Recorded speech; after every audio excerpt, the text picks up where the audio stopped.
আজ বুধবার আমেরিকার বোস্টন শহর থেকে এলএম গ্রুপের প্রথম পর্ব ক্লাস শুরু করব।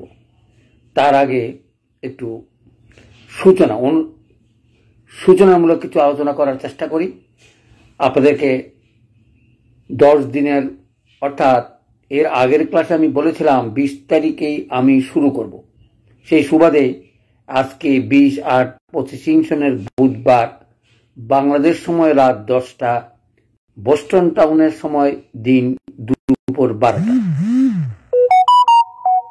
অত্যন্ত কষ্টের বিনিময়ে আজকে আমরা অনুষ্ঠান শুরু করতে যাচ্ছি। আমি এই সকল ক্লাসের নাম দিয়েছি প্রথম পর্ব বোস্টন টাউন, এবং আলোচনা রেখেছি কি করে এলএম পদ্ধতি শুরু করব। আমরা এর আগে অনেক আলোচনা করেছি, কিন্তু আমরা কেস টেকিং এর ক্ষেত্রে, রোগী লিপি ক্ষেত্রে অথবা রোগী দর্শনের ক্ষেত্রে আমরা দক্ষতা অর্জন করতে পারিনি, অথবা আমি শিখাতে পারি নাই বলে আমি দুঃখিত। কিভাবে শিখালে আপনারা রোগীকে ওষুধ প্রয়োগ করতে পারবেন সেটা যদি জানান হোয়াটসঅ্যাপে, তাহলে আমি খুশি হব। কারণ আমি বুঝতেই পারছি না কোন জায়গা থেকে শুরু করলে আপনারা অতি সহজেই রোগীদের দেখে ওষুধ প্রয়োগ করতে পারবেন এলএম পদ্ধতিতে।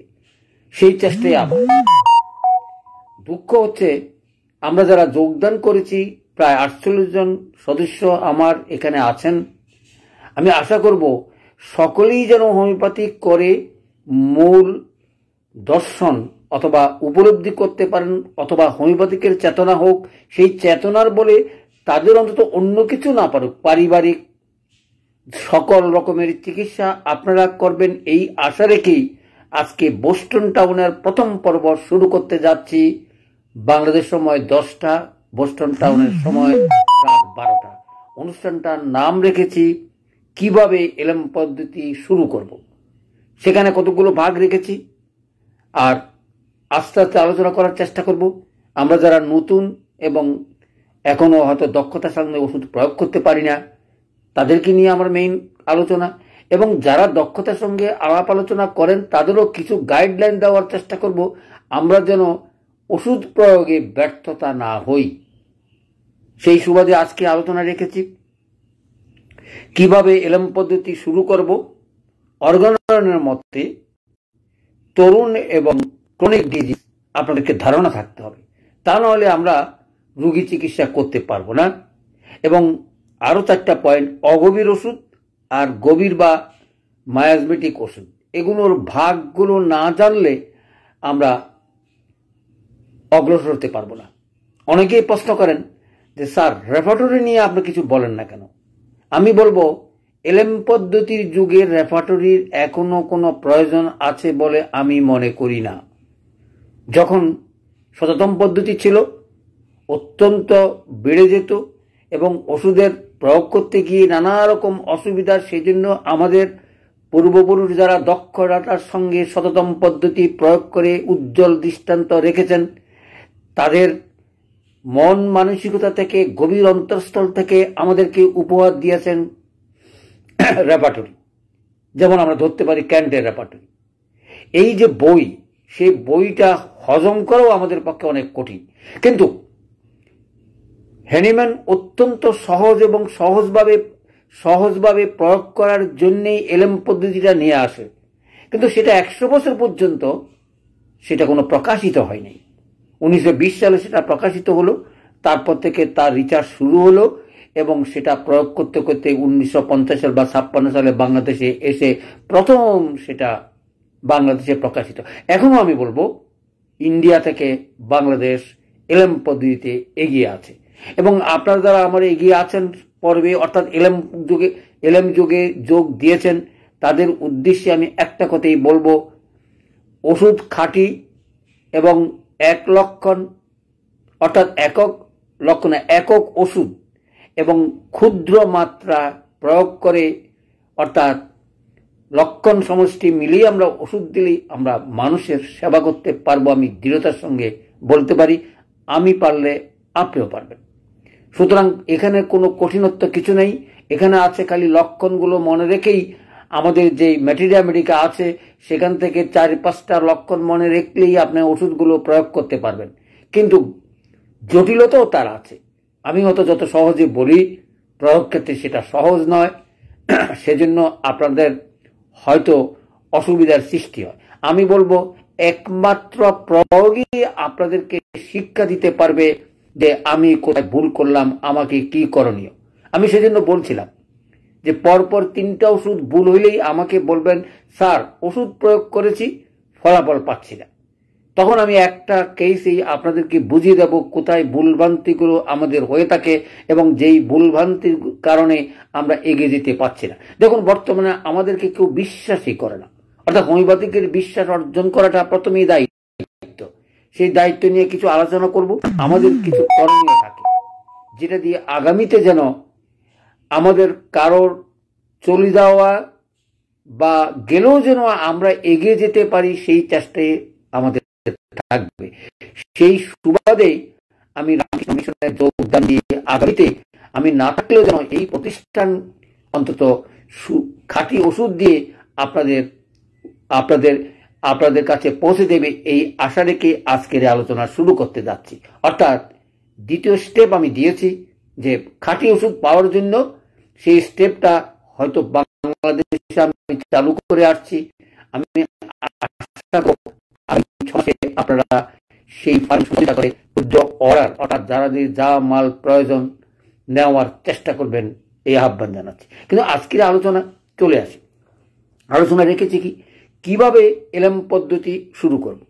প্রশ্ন আছে, আমরা যদি ভালোবেসে ভালো ফ্রেন্ড তৈরি করতে না পারি, রোগীদেরকে কখনই ভাববেন না যে সেই রোগী আমি ডাক্তার, আমি ওষুধ যাই না, তার সঙ্গে কথাবার্তা বলে সহজভাবে মেলামেশা করে তার ভিতরের সব খবর জেনেই আমাদের যত কিছু তথ্য আছে সেগুলি লিপিবদ্ধ করার জন্য আপনাদেরকে ছোট্ট একটা বই উপহার দিয়েছি। সেই বইটার নাম হচ্ছে কেস টেকিং, এবং দেখবেন 3-4 পৃষ্ঠায় কেস টেকিংটা সমাপ্ত করার চেষ্টা করেছি বাংলাদেশ থাকতে। সেগুলো ভালো করে দেখার চেষ্টা করবেন। আর একটা অনুরোধ, অর্থাৎ আমার ভিডিওগুলো সেভ করার চেষ্টা করবেন। আমি নানা কারণে সেভ করতে পারছি না, পারলেও সেটা এডিটিং এর কারণে অথবা কারণে রক্ষা করতে পারছি না। আমি আশা করব আপনারা সেগুলি রক্ষা করার চেষ্টা করবেন এবং নিজেদের ভিতরেই সেটা প্রয়োগ করবেন। আর 2025 সালের ডিসেম্বর পর্যন্ত প্রতি শুক্রবার এবং মঙ্গলবার একই সময়ে নিয়মিতভাবে বোস্টনে দিন 12টা এবং বাংলাদেশ সময় রাত 10টায় অনুষ্ঠান দেখার আহ্বান জানাচ্ছি। অর্থাৎ সপ্তাহে 2 দিনের বেশি ক্লাস করার মতন অবস্থা আমার হবে না, অথবা শারীরিকভাবে আমি তৈরিও না। তার কারণ দিন দিনেই ক্ষয়ের দিকে যাচ্ছে। আপনারা সেরকমভাবেই মানসিকভাবে তৈরি থাকবেন। আমি না থাকলেও আগামীতে এই উজ্জ্বল অর্থাৎ এলএম গ্রুপের পতাকা নিয়ে আপনারা মানবতার সেবা করবেন, এই আশা রেখে শুরু করতে যাচ্ছি। কিভাবে আমরা শুরু করব? প্রথমেই বলছি বন্ধুত্ব সুলভ আচরণ। তার আগে 2টা ভাগ করে দিয়েছিলাম। আপনাকে তরুণ রোগ এবং ক্রনিক ডিজিজ বুঝতে হবে। সেই বোঝার জন্য অর্গাননকে ফলো করার চেষ্টা করবেন, অথবা আমার ভিডিও আছে সেগুলো দেখবেন, অথবা সেই সম্বন্ধে যদি কোনো কিছু বিস্তারিত জানতে চান আমাকে জানাবেন। আমি চেষ্টা করব এখানে বসে আপনাদের সেই তরুণ এবং ক্রনিক ডিজিজের পার্থক্যগুলো বুঝিয়ে দিতে। মনে রাখবেন, কোনো রোগেই তরুণ নয়, আবার কোনো রোগেই ক্রনিক নয়। অর্থাৎ ক্রনিক রোগের উচ্ছ্বাস এই তরুণ হিসাবে আমরা অনেক সময় দেখতে পাই, এবং সেই উচ্ছ্বাসটা কমাবার জন্যই আমাদের তরুণ অগভীর ওষুধের খোঁজ খবর নিতে হবে। প্রথমেই যদি এই বাধাসমূহ অগভীর ওষুধ দিয়ে প্রয়োগ না করে যদি আমরা চিকিৎসা করতে যাই, তাহলে শরীরকেই অনেক সময় জটিলতা করে ফেলতে পারি। এবং মনে রাখবেন, সমস্ত গভীর ক্রিয়াশীল ওষুধগুলোর গভীরতাও বেশি, কার্যকারিতাও বেশি, তার কুফলও বেশি। সুফল আমরা যেভাবে পাবেন, কুফলও পাবেন।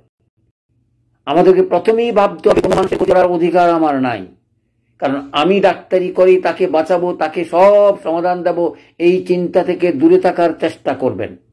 আমাদের দায়িত্ব হচ্ছে যতটুকু আমার ওষুধের মাধ্যমে তাকে সেবা দিতে পারি, যেই সেবা তার আগামী দিনের কোনো লক্ষ্য না হয় সেটাই আমাদের আগ্রহ এবং অর্জনের ভিত্তিতেই আমরা সেই সেবা দিতে চাই। সেই কারণে কিভাবে আরম্ভ করবো এলএম পদ্ধতি, সেজন্য রোগীর সঙ্গে খুব ভালো ব্যবহার করে বন্ধুসুলভ তৈরি করেই আপনাকে চিকিৎসা করতে হবে। এবং চিকিৎসার অর্থ এই কথা নয় রোগীর একটা রোগ নিয়ে আসছে সেটা সারিয়ে ফেললাম, তাতে করে আমি বড় বড় চিকিৎসা হয়ে গেলাম, আমি সেই তত্ত্বের কথা আপনাদের কাছে বলছি না। অর্গানন যদি পড়েন বুঝতে পারবেন এটা একটা ভিশন এবং মিশন, অর্থাৎ অর্গাননের ভিত্তিতে আগামী প্রজন্ম যেন আমরা তৈরি করতে পারি সেই সুবাদে আলোচনা করার চেষ্টা করব। অর্থাৎ খালি সর্দির জন্য আসছে, দাঁতের ব্যথার জন্য আসছে, অথবা গ্যাস্ট্রিকের ট্রাবলসের জন্য আসছে, আমি যে চিকিৎসা করে বড় বড় কথা বলবেন সেখান থেকে বেরিয়ে আসার চেষ্টা করবেন, আমাদের উদ্দেশ্য কিন্তু তা নয়। আমাদের উদ্দেশ্য হচ্ছে আগামী প্রজন্ম যেন আমরা ভালো করতে পারি, রোগবিহীন যেন মানবতা অথবা মানসিকতা তৈরি হয়ে আগামী প্রজন্ম যেন ভালো হয়। দেখবেন এখন ঘরে ঘরে ক্যান্সার, ঘরে ঘরে অটিজম, ঘরে ঘরে রোগের কোনো শেষ নাই। যত রকমই অপপ্রয়োগ করে যত রকমের রোগ সৃষ্টি হচ্ছে সেগুন থেকে দূরে রেখেই আমাদের সেবা দেওয়া উচিত বলে আমি মনে করি। সেই দর্শন আপনাদের হোক এবং অর্গানের ভিত্তিতে হোক। আমরা ভীষণ নিয়ে আলোচনা, তাইলে কিভাবে শুরু করব? এলএম পদ্ধতি। এলএম পদ্ধতি অনেকেই প্রশ্ন করেন, স্যার এলএম পদ্ধতি আবার কি? অনেকেই বুঝেন না। সেই সুবাদে হয়তো আমার এখানে আলোচনা করার কোনো প্রয়োজন আছে বলে মনে করি না, কারণ আমরা এখানে যারা যোগ দিয়েছি তারা নিশ্চয়ই এলএম পদ্ধতি মানে বুঝতে পারেন। অর্থাৎ অর্গাননের ষষ্ঠ সংস্করণ 50 শতাধিক পদ্ধতি বাংলা যেটা বলা হয়, অর্থাৎ সূক্ষ্ম মাত্রা দিয়েই শরীরের সকল রকমের রোগ নিরূপণ করার পদ্ধতি হচ্ছে এলএম পদ্ধতি। আর আমাদের ওষুধগুলো শারীরিকভাবে পরীক্ষা করেই সেগুলো ম্যাটেরিয়া মেডিকাতে প্রকাশ করা হয়েছে। আপনারা মনে রাখবেন যে সকল লক্ষণ ম্যাটেরিয়া মেডিকাতে বর্ণিত আছে সেগুলো সুস্থ শরীরেই এই ওষুধের মাত্রা প্রয়োগ করেই সেই লক্ষণগুলো দর্শন হয়েছে গতিকেই সেখানে লেখা আছে, অথবা ক্লিনিকে নিয়ে সেগুলো অনেক সময় লেখা আছে। আমাদের রিসার্চের শেষ নাই, অর্থাৎ আমরা অনায়াসেই আমরা রিসার্চ করতে হবে, অথবা যারা যে দর্শন দিয়েই করেন তারা চেষ্টা করবেন আপনার কাছে কোনো তথ্য, নতুন কোনো তথ্য যদি উপস্থিত হয় সেটাও আপনি লিপিবদ্ধ করার চেষ্টা করবেন। হতে পারে নতুন নতুন তথ্য আপনারই আবিষ্কার করবেন, কারণ আমাদের অর্গাননের এখনো কোনো শেষ হয়েছে বলে আমি বিশ্বাস করি না। কারণ ওষুধের ক্রিয়া কার্যকলাপ যতই দিন যাচ্ছে আমি অবাক হচ্ছি যে কি সুন্দর ওষুধ আমাদের হাতে আছে, কিন্তু আমাদের সবচেয়ে অভাব হচ্ছে আমরা ঠিক মতন প্রয়োগ করতে পারি না, ওতেই আমাদের দুর্দশা এবং কেউ আমাদেরকে বিশ্বাস করে না। প্রথমেই কাজ হচ্ছে সেই বিশ্বাসটা অর্জন করা। সেই বিশ্বাসের অর্জনের জন্য আমি একটা পারিবারিক বাক্স করেছি। অর্থ উদ্দেশ্য কি, লক্ষ্য কি? দেখুন, এতদিন জানতাম যে আমরা আরএস ছাড়া কোনো ওষুধ প্রয়োগ করতে পারি না, কিন্তু আমি যখন জানতে পারলাম মিল্ক অফ ম্যাগনেসিয়া দিয়ে আমরা এলএম পদ্ধতির ওষুধ প্রয়োগ করে অন্তত সপ্তাহ বা 15 দিন পর্যন্ত রাখা যায় এবং সেই ওষুধগুলো প্রয়োগ করা যায়, সেই সুবাদেই একটা পারিবারিক বাক্সটা করেছি 14 পদ নিয়ে। কেন করলাম উদ্দেশ্য হচ্ছে একটাই, পারিবারিকভাবে এই সকল ওষুধ প্রয়োগ করে যখন মানুষ দেখতে পাবে ওষুধের ক্রিয়া কার্যকলাপ এলোপ্যাথিক থেকে অনেক তাড়াতাড়ি হয় এবং অনেক জটিল রোগের চিকিৎসা তারা ঘরে বসেই করতে পারেন, তাহলে 50 শতাধিক পদ্ধতি সকল রকমের জটিল রোগের চিকিৎসার জন্য এলএম পদ্ধতি ডাক্তারদেরকে খুঁজে বেড়াবে এবং আপনাদের কাছে যাবে বলে আমি দৃঢ়তার সঙ্গে বলতে পারি। সর্দি কাশির জ্বর নিয়ে আপনারা যদি চিকিৎসা কথা ভাবেন তাহলে আমি বুঝবো এলএম পদ্ধতি আপনারা বুঝে নেন। আমাদের লক্ষ্য হচ্ছে সকল রকমের জটিল রোগ যেগুলি অপারেশন ছাড়া চিকিৎসা করা যায়, যেমন আমরা কঠিন রোগ হিসাবে ধরে নিতে পারি যে ডায়াবেটিস। আমি আগে মনে করতাম ডায়াবেটিস চিকিৎসা করা আমাদের পক্ষে সম্ভব নয়, কিন্তু দেখুন হাজার হাজার লোক এখন ডায়াবেটিসে ভুগতেছে, কিন্তু আমাদেরকে কেউ বিশ্বাস করে না। কারণটা একটাই, কারণ আমাদের কোনো প্রাতিষ্ঠানিক সাহায্য অথবা কিছু নেই। আমি দৃঢ়তার সঙ্গে বলতে পারি, অপেক্ষা করেন, আমি এই ভীষণ নিয়ে নাম যে না আমরা আলাদাভাবে ডায়াবেটিসের চিকিৎসা করে দেখিয়ে দিতে চাই পূর্ণাঙ্গ চিকিৎসা একমাত্র হোমিওপ্যাথিকে দিতে পারে। ডায়াবেটিস কেন, সকল রকমের জটিল রোগের চিকিৎসা আমরা সমাধান করতে পারবো যদি যৌথভাবে আমরা একজনের সঙ্গে একজনে আমাদের তথ্যগুলো নিয়ে শেয়ার করার চেষ্টা করি। অর্থাৎ আমি যা দেখেছি, আপনি যদি যা দেখেন, সেগুলি একজনের সঙ্গে একজনে শেয়ার করে আগামীতে যেন কিভাবে আমরা দক্ষতার সাথে আরো ভালো করতে পারি সেই চেষ্টাই করা উচিত বলে আমি মনে করি। সেই চেষ্টার জন্যই আমার মিশনে যাওয়া, এবং এই মিশন আগামীতে যেন সকল রকমের নাগরিকের অথবা গরিব দুঃখীদের কাছে পৌঁছে দিতে পারে এই সেবা, সেই লক্ষ্যই আমার উদ্দেশ্য। আপনারা নিশ্চয়ই আমাকে এই সহযোগিতা করবেন যেন আমি এটা সফল হতে পারি গরিবের উপকার করার। একমাত্র হোমিওপ্যাথি থেকে পারে সকলকে চিকিৎসা দিতে, কিন্তু কেউ এটা বিশ্বাস করবে না। আপনারা যারা আমার সঙ্গে আছেন, আমি আশা করব আপনারা আগামী দিনের সেই সৈনিক হয়ে এলএম পদ্ধতিকে এগিয়ে নেবেন। চলে আসি, তাহলে কিভাবে শুরু করব? প্রথমেই আপনি তার সঙ্গে কথা বলে জানতে চাবেন রোগটা কি তরুণ নাকি জেনেটিক। বলে স্যার এটা কিভাবে বুঝবো? সেখানে বিস্তৃত আলোচনা করা আছে। অর্থাৎ তরুণ রোগ কাকে বলে, চিররোগ কাকে বলে। আমরা অনেক সময় বলে থাকি তরুণ রোগটা চিররোগের উচ্ছ্বাস। এই উচ্ছ্বাসটা দমন করার জন্য অনেক সময় সিম্পল ওষুধ প্রয়োগ করা উচিত, অথবা 18টা বাধা নিয়ে আমি আলোচনা করেছি। সেগুলি যদি কোনো বাধা থাকে আগে সেগুলি চেষ্টা করবেন, তারপরে মায়োমেডিক চিকিৎসা যাবেন। আমার খুব দুঃখ লাগে, অনেকেই ওষুধ দেখেই এখনো ফেসবুকে সিভিলিনাম, মেডোরিনাম, টিবারকুলিনাম কথায় কথায় ব্যবহার করেন। আরো যুক্তি দেবেন আমি লক্ষণ পেয়েছি, আমি ওষুধ দিয়েছি। সত্য কথা, আপনি লক্ষণ পেয়েছেন, লক্ষণ দিয়েছেন, কিন্তু লক্ষণ যে সিম্পল ওষুধে কেটে সিম্পল ওষুধে প্রয়োগ করে আপনি মায়োমেডিকের আঘাত না দিয়ে করতে পারেন। আপনি কি জানেন যেই রোগটা আপনার ওষুধেই ভালো হয়, সেই রোগটা সৃষ্টিও হয় সেটা ক্রনিক ডিজিজ। ইভেন যদি মনে করেন কেউ টিবারকুলিনাম, বোভিনাম দিয়ে চিকিৎসা করতে হাই পাওয়ার, অথবা আমরা যারা শততম পদ্ধতি করেন সিএম অথবা ডিএম, আমি জানি না, সেই পাওয়ারগুলো ব্যবহার করার পরে তার রোগটাই তার শরীরে হয়ে যায়, তখন আর চিকিৎসা করা অনেক সময় দুরূহ ব্যাপার হয়। সেরকম দর্শন আমার হয়েছে গতি গিয়ে আপনাদের উদ্দেশ্যে বলছি, যারা হোমিওপ্যাথিক চিকিৎসা করে আপনাদের কাছে আসেন, আগে লক্ষ্য করবেন এরকম কোন ওষুধ তারা খেয়েছে কিনা। একটা রোগীর কাছে 10 রকম 12 রকমের রোগ ব্যাধি, আপনার সিভিলিনাম, মেডোরিনাম, লেকোসিস এই জাতীয় ওষুধ খেয়ে আসেন, তাহলে রোগী চিকিৎসা আপনাদের হাতে কোনোদিনই সম্ভব হবে না। কারণ তার বডিতে জটিল হয়ে আছে। সেই জটিলতা দূর না করলে তার কাছে সত্যিকারের কোনটা রোগ নয় সেটি আমরা বের করতে পারবো না। সেই পারার জন্যই কিভাবে এলএম পদ্ধতি শুরু করব, অর্থাৎ প্রথম দিনেই সেই কেস টেকিং এর সুন্দরভাবে নেওয়ার চেষ্টা করবেন। আমি জানি যে রোগীরা আপনাকে সময় দেবে না, অথবা আপনাদেরকে সময় দেওয়ার মতন তারও সময় নেই। দুনিয়ার এখন সময় সব চলে গেছে কোথায়? ফেসবুকে, অনলাইনে, অথবা কাজে কর্মে কারো কাছে দেখবেন সময় নেই। সুতরাং আমরা সময় দিয়ে চিকিৎসা করতে হবে, যেন প্রজন্ম যেন আমরা তৈরি করতে পারি। সেই জন্য আমাদেরকে একটু ধৈর্য রাখতে হবে, এবং কেস টেকিং নেওয়ার সময় প্রচন্ড ধৈর্য না থাকলে অনেক সময় আপনার কেস টেকিং নেওয়াই কষ্ট হয়ে পড়বে।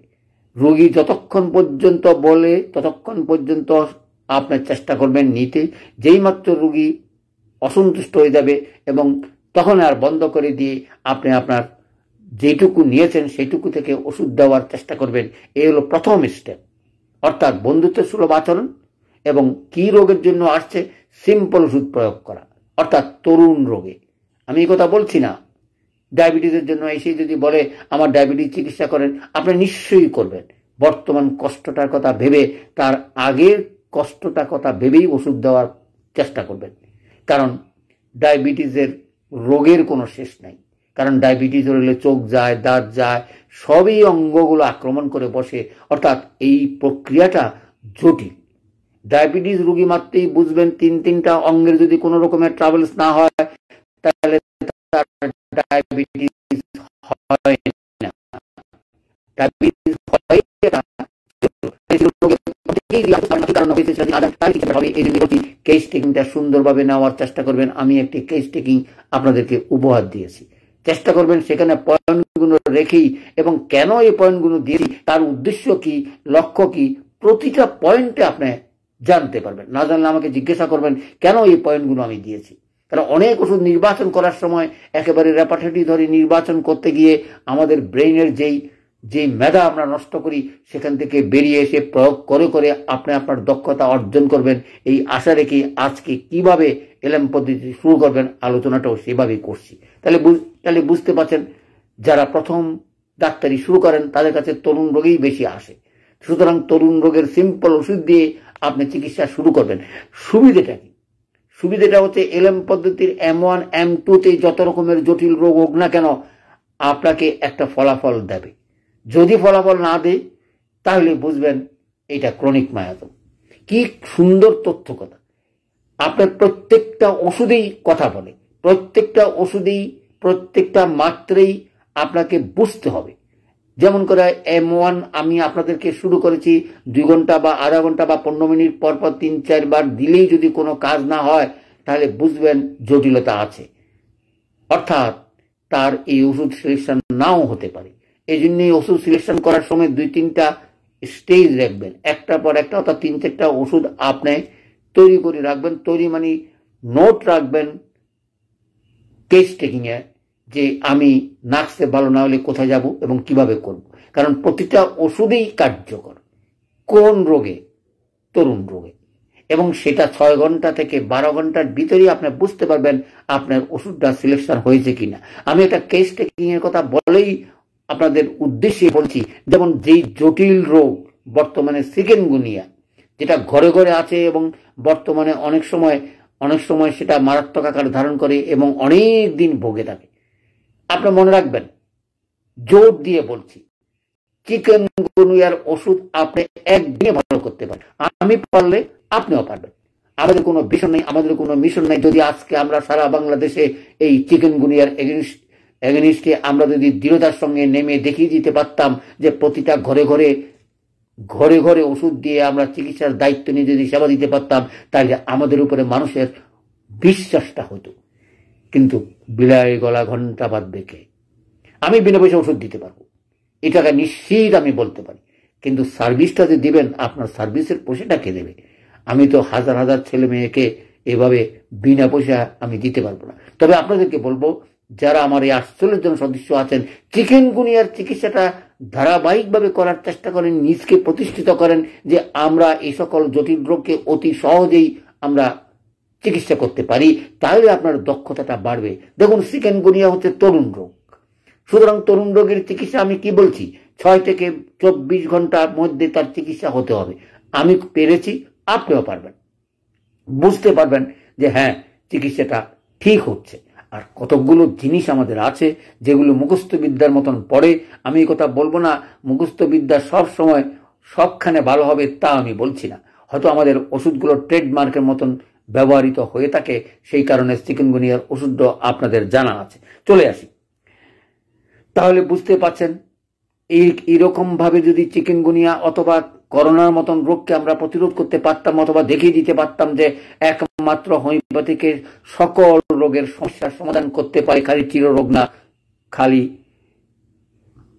তরুণ রোগ না, চিররোগ। সেটা কিভাবে আপনি দেখুন, শ্বাসকষ্টের রোগে আমি কোনোদিন ব্যর্থ হইনি। কথা না যে ব্যর্থতা আমার থাকবে, আমি সে কথা বলছি না। আজ পর্যন্ত আমি ব্যর্থ হইনি। টনসিলে ব্যর্থ হইনি, পাইলস রোগ, কি জটিলতার রোগ, শেষ পর্যন্ত ক্যান্সারে পরিণত হয় এবং অপারেশন ছাড়া আর ভালো হয় না এবং হেরিটেট করে। এই কারণেই আমি মায়াজমেটিকের উপরে কিছু ভিডিও আছে আমার ইউটিউবে, সেগুলি প্রচার করার একটু চেষ্টা করবেন অথবা দেখবেন, তাহলেই বুঝতে পারবেন চিকিৎসাটা কিভাবে আপনি কখন কিভাবে করছেন। আমাদের ফেসবুকে এখন খালি অনবরত কথা, তারপর আমি বলবো সেটারও শুভ লক্ষণ আছে, কিন্তু আমরা সেই দিকে না তাকিয়ে নিজের দর্শন দেখার জন্য আহ্বান জানাচ্ছি। প্রতিটা দর্শন করবেন, প্রতিটা ওষুধ আশা রেখে শুধু আমেরিকা থেকে আপনাদেরকে আহ্বান জানাচ্ছি। অর্থাৎ আমরা যেন সুন্দরভাবে এই এলএম পদ্ধতি ওষুধের যাত্রা শুরু করতে পারি। সেজন্য আমি কি রেখেছি, কিভাবে এলএম পদ্ধতি শুরু করব। প্রথমে যে কথাটা বললাম, এলএম পদ্ধতির খাঁটি ওষুধ চাই, সূক্ষ্ম মাত্রা তো সেটা আছেই, যেহেতু নতুন পদ্ধতি। এবং সেখানে এমন থেকে শুরু করবেন, কোনো রকমের হাই পাওয়ার গ্যাপ দেওয়া অমুক দেওয়া থেকে বিরত থাকার চেষ্টা করবেন। মনে রাখবেন, প্রতিটা হাই পাওয়ারের শরীরের ক্ষতি অনেক বেশি করে থাকেন। অনেকে মনে করেন যে না, হোমিওপ্যাথিক তো কোনো ক্ষতি করে না, সেখান থেকে বেরিয়ে আসেন। এলএম পদ্ধতিও ক্ষতি করে। যদি ভুল ট্রিটমেন্ট হয়ে পাওয়ারফুল আপনি একের পর এক পাওয়ার দিয়ে যাচ্ছেন, বুঝতেই পারলেন না তার শরীরে এই রোগের ক্রিয়া কার্যকলাপ কিভাবে আপনি অবজারভেশন করলেন না, আপনিও ক্ষতি করতে পারেন। তাহলে ক্ষতি না করি কিভাবে চিন্তা করবেন? আপনি মনে রাখবেন, প্রতিটা ওষুধের একটা 4টা মাত্রা থাকে, অর্থাৎ M1, M2, M3, M4। এই 4টা পাওয়ারে যদি কোনো রকমের কোনো ওষুধের কোনো রোগের যদি কোনো রকমের চিকিৎসা বুঝতে না পারেন অথবা তথ্যকথা বেরিয়ে না আসে, তাহলে বুঝবেন সেই ওষুধ আর প্রয়োগ করা উচিত নয় বলে আমি মনে করি। তার অর্থ এই কথা নয় যে এটাই শেষ নয়। সেজন্য আমার অনেক সময় আমার আলোচনাগুলো আছে, অর্থাৎ যেরকম করে আমি বললাম 1 মাত্রা বা 2 মাত্রা দিয়ে তরুণ রোগের চিকিৎসা আপনি করতে না পারলে বুঝে নেবেন আপনার ওষুধ তার ঠিক করতে পারেন নাই। যেমন ধরুন চিকেনগুনিয়াও যদি সেই ওষুধটা 1 মাত্রা বা 2 মাত্রা অর্থাৎ 1টা পাওয়ার বা 2টা পাওয়ার দিয়ে চিকিৎসা করতে পারলেন না, তাহলে বুঝে নেবেন সে এই ওষুধ তার জন্য নয়। কি সুন্দর চিকিৎসা ব্যবস্থা। আবার 4টা পাওয়ার যদি কোনো চিররোগের ক্ষেত্রে কোনো রকমের লক্ষণ বা কোনো রকমের কোনো কিছু না পান, তাহলে বুঝেই নেবেন এই চিররোগের ওষুধ তার জন্য নয়। অর্থাৎ আপনি কাউকে ক্ষতি না করেই চিকিৎসাটা করলেন। অর্থাৎ আমি আর রিস্ক নিতে রাজি নাই, আমি 4 পাওয়ারের উপরে দেব না, আমার ওষুধ পরিবর্তন করতে হবে। এবং কিভাবে করবেন আমার ভিডিওগুলো দেখলেই বুঝতে পারবেন, অথবা আপনি যদি অর্গানন পড়ে নিজে হজম করতে পারেন, বুঝতে পারেন, তাহলে অর্গাননের সকল কথা বলা আছে। দুর্ভাগ্য কি জানেন, সেই বইটা আমরাও পড়ি নাই। আমি অত একবার পড়ে আলোচনা করা শেষ করেছি, তারপর সময় সুযোগ হয়ও না, ভাবতেও পারি না সেই বইটা দেখি অমূল্য সম্পদ সেখানে লুকায়িত আছে।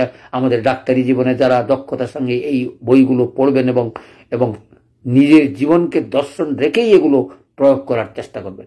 কারো কোনো কথা শোনার দরকার নেই। ওতে ওই ওষুধ দিয়ে ভালো করেছে, ওই রোগ ভালো করেছে, সেখান থেকে বেরিয়ে আসেন। আপনাদের মাপকাঠি হচ্ছে লক্ষণ সমষ্টি, ওষুধ প্রয়োগ এবং এলএম পদ্ধতি আপনাদেরকে ডাক্তার বানাবে। ডাক্তার বানানোর জন্য 3-4টা পয়েন্টের দরকার। প্রথম কথা হচ্ছে ওষুধটা খাঁটি চাই, কারণ বাজারে ওষুধ খাঁটি পাওয়া বড় মুশকিল। পঞ্চাশ পদ্ধতি যারা তৈরি করেন, অথবা আমি যত রকমই খবর টবর নিয়ে আমার অভিজ্ঞতা থেকে আমি বলছি, এই ওষুধ খাঁটি পাওয়াই কষ্টকর। তার কারণ খুব সহজেই শততম পদ্ধতি 30 বা 6x অথবা 12x থেকে চট করে তৈরি করে ওষুধগুলো প্রয়োগ করেন। তাতে করে যে পরিমাণ কাজ এলএম পদ্ধতিতে পাওয়া উচিত অথবা আপনাদের দর্শনে আসা উচিত সেটা করে না। করোনা গতিকেই আমি গত 4টা বছর অপেক্ষা করেছি কবে কখন কিভাবে আমি আপনাদের হাতে খাঁটি ওষুধ তুলে দিতে পারি। আজকে সেই সফলতার কথা চিন্তা করি আপনাদেরকে বলছি। আমি শুরু করেছি, এখনো যাদের অল্প স্বল্প ওষুধের প্রয়োজন নিতে পারেন, তবে তাড়াহুড়া করবেন না, স্থিরভাবে নিজের যা প্রয়োজন ওষুধগুলো সংগ্রহ করবেন। আগামীতে যেন আপনারাই তৈরি করে এই প্রজন্মকে অর্থাৎ এলএম পদ্ধতিকে ধরে রাখতে পারেন। কারণ আমি ওষুধ তৈরি করার পদ্ধতি আপনাদের হাতে তুলে দিতে চাই। কারণ আমার ওষুধ আমি খাঁটি বানাবো, আপনি বানাতে পারবেন না তা কিন্তু নয়।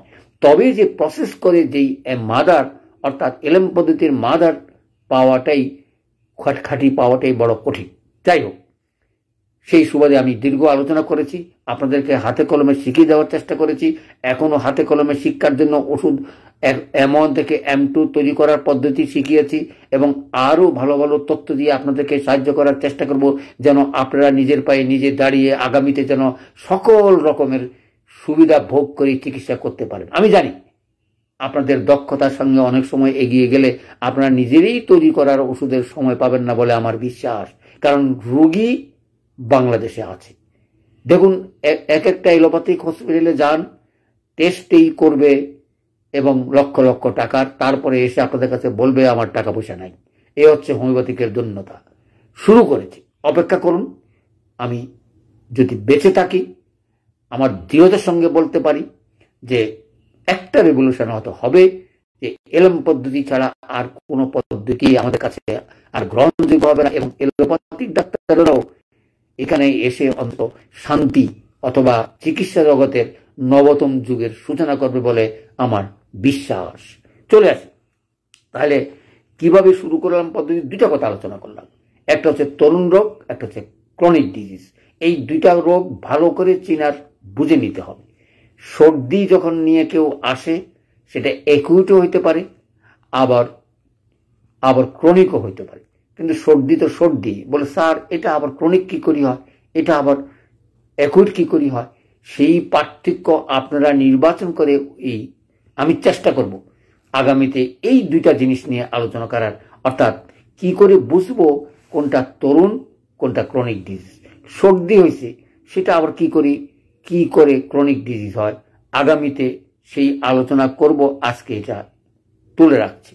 অর্থাৎ আমরা সপ্তাহে 2টা ক্লাস করব, শুক্রবার এবং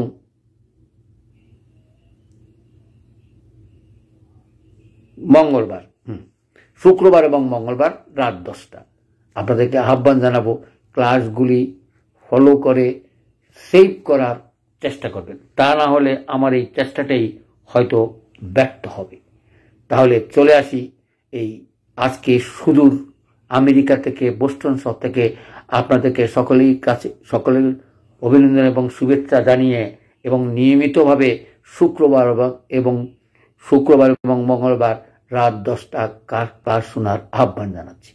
আর অর্থাৎ এখন যদি কোনো ওষুধ লাগে আমার সঙ্গে যোগাযোগ করবেন এবং 50শতম পদ্ধতির ওষুধ যদি প্রয়োজন হয় নিজেদের আমার সঙ্গে যোগাযোগ করে, অর্থাৎ রামকৃষ্ণ মিশন থেকে আমি আপনাদেরকে ওষুধ দেওয়ার চেষ্টা করব। তাহলে আজকে চলে আসি, সবাই মঙ্গল কামনা করেই আজকের এই আলোচনা, মঙ্গল এবং দীর্ঘায়ু কামনা করে আজকের আলোচনা শেষ করছি। সবাই ধন্যবাদ।